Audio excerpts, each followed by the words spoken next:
Na po ang ulan. Ito pa po yung isang pinakamagandang site dito sa Intray, dito sa may tapat ng Lyceum. Pakita ko po sa inyo.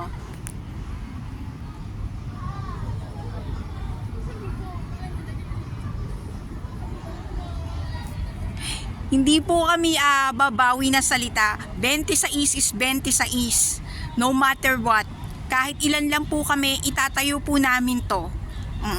Hindi po totoo yung mga sinasabing mga hidden agenda. Paano magkakaroon ng hidden agenda kung ilan lang ang pupunta dahil nga ayaw manindigan ng mga kababayan natin? Well, anyway, may mga anak ng bayan na talaga naninindigan para sa bayan. At hindi namin babaliin ang aming salita sa aming kapwa sapagkat ito'y lubhang mahalaga. Lalo nga't nangako kami sa Diyos na gagampanan namin ang aming tungkulin para sa bayan at lubhang napakahalaga po nito dahil pagpupugay po to sa mga nanguna sa atin, sa mga bayani na nagbuwis ng kanilang buhay para sa ating kalayaan at sa panukala ng Diyos na pagliligtas sa kanyang bayan.